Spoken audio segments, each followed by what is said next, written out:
Now, I was curious about that because I know that today I actually know that Katie Hogan went to Mundelein College before, long before it was, I think she thinks of it as more being swallowed up by Loyola, but that it was independent from Loyola. Absolutely. Can you?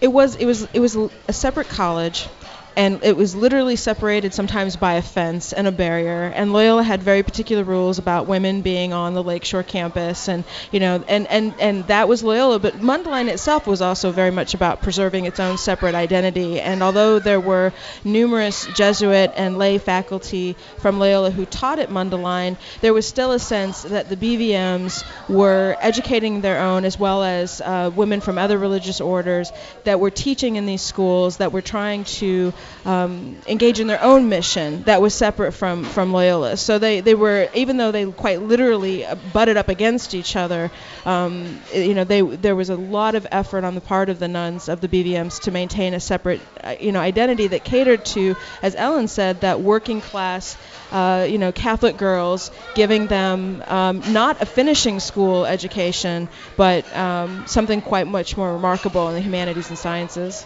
Well, now that was something that was in the book also that I found interesting. That was Sister Coffey, I believe, was the first president of Mundelein College, and it said that she had grown up in, was it Massachusetts near Smith College, and I'm not sure what the other one was. Mount Holyoke. Yeah. Mount Holyoke, very, very prestigious private schools for women.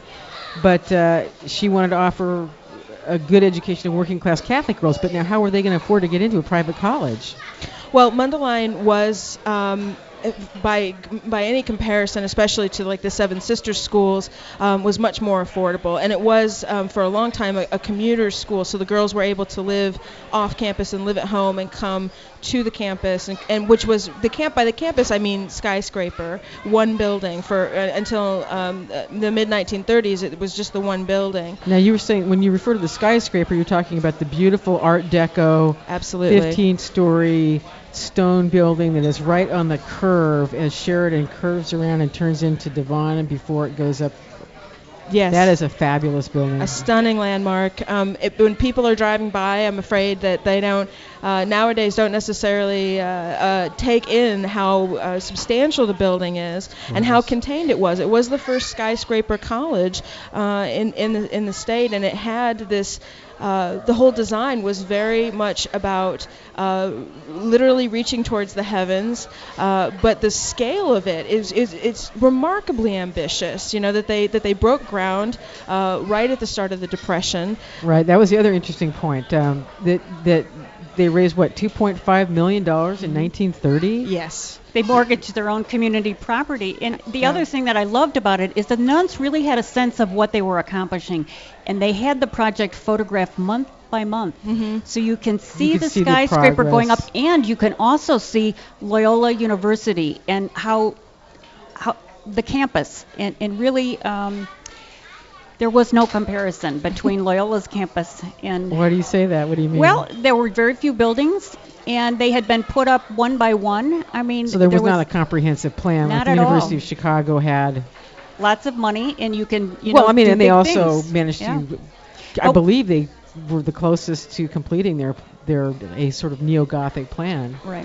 One of the things, though, I was able to do, and I was thrilled, was to make the connection between Andrew Rabori, who was an architect in Chicago at the turn of the century, the City Beautiful movement. He had a design for the Great Arch at Michigan Avenue, and it turns out that that's remarkably like the design he built for Cudahy Library. So to make these connections is every historian's dream. Just to take a quick break here, if you're listening to Live from the Heartland. I'm Lisa Smith, and I'm talking to author and historian Ellen Skerrett. She has published the book on Loyola University's history, Born in Chicago, and Dr. Elizabeth Myers, director of the Gannon Center Archives for Mundelein. And this is actually a really fascinating book. It's a beautiful book. Thank you. As we mentioned earlier, you didn't have as much time as is typically given to research. You were saying that university histories are usually given... Oh, they usually take between 5 and 8 years. Now, the university was hoping to have this project finished in 2009, before 2009. Loyola University started as St. Ignatius College in 1870, but in 1909 it became a university with a charter, and then really began its expansion. It took on a medical school, and that was really the beginning of the present Loyola University. There's also a capital campaign underway, and this book was given out at the donors' dinner back in the fall. Well, you definitely needed this book on a deadline. Back to the sort of the general history. In 1930, Loyola President Father Kelly banned intercollegiate football. I thought that was interesting because the University of Chicago also did not. They abolished intercollegiate sports as well. I mean, they just thought this is not the place for that. This is for serious study, serious people, and this doesn't, you don't have time for this sort of thing. It was a radical move, especially for a Jesuit university. And one of the features in the book is about Robert Hartnett, who, of course, was the editor of America magazine, the Jesuit magazine, that took on Joe McCarthy in the 1950s. And he was a student at Loyola, a graduate in 1927, who was head of the debating club.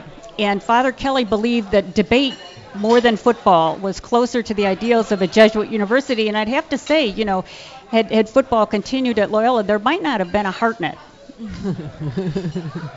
Well, but so they did bring it back eventually. There's more emphasis. When did they bring it back? Do you recall? No, I don't think football's ever been back. Maybe as not a varsity sport. Certainly. I thought they did. I thought they had the basketball. No, now basketball was the 1963 NCAA winning team and really put Loyola on the map in 1963. But so really, it's really about the debate teams. But as you also point out in the book, Mundelein women debaters. Mm-hmm. How did they do? They debated the team from Loyola University in what was the year? 1934. I believe it. Well, it was very early on. I mean, it was just shortly after the school had been founded. And what's remarkable is the key debater was actually a freshman, and there were it was a 3-woman team and against the Loyola team, and it's a great sort of visual moment where the Loyola boys come over to Mundelein and they walk in and they're singing their song, the school songs in spirit, and they're walking like a sort of military phalanx. So they're trying to psych out the women. Yeah, basically. Very much a lot of posturing and things, and the debate was over women's place in the public and whether or not they had any right to lead sort of public lives, and Mundelein won the day. And there's a wonderful quote that Ellen has in the book about how they accepted it as graciously as they could by any man that had just been beaten by a woman. So the women lovely. Basically creamed the men's team from Loyola. Mm-hmm. That's I like that history.